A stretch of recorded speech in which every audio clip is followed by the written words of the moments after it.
Carbon pricing has been shaping climate policy for decades, but how did it start? Why does it exist? And what does it mean for businesses today? From early economic theories to global agreements like the Kyoto Protocol, carbon pricing has evolved into a key tool for reducing emissions. Let's break down how it works and why it is becoming impossible to ignore. Governments introduced carbon pricing as a policy tool to address climate change, extreme weather, and air pollution. By assigning a financial cost to emissions, the goal is to encourage reductions and support long-term climate targets. There are three main approaches to price carbon.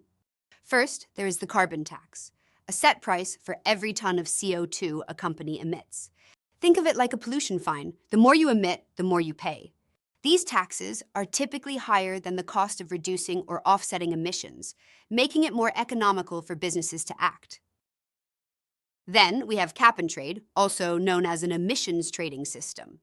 This is more like a carbon marketplace where governments set a cap on total emissions. Companies receive or buy allowances based on how much they emit.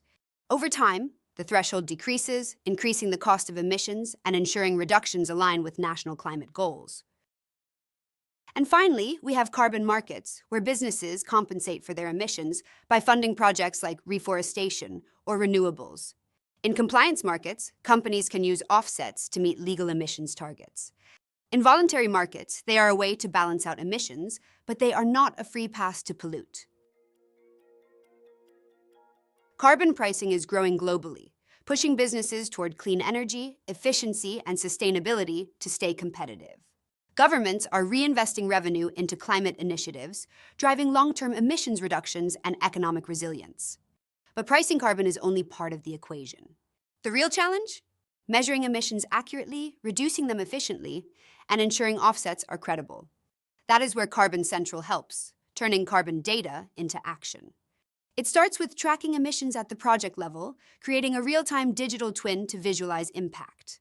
Then, tokenizing carbon assets ensures transparency and traceability, while automated reporting simplifies compliance and decision-making. With the right strategy, businesses can stay ahead of carbon pricing, not just comply, but lead. So, the question is, will companies seize the opportunity or wait until they are forced to act?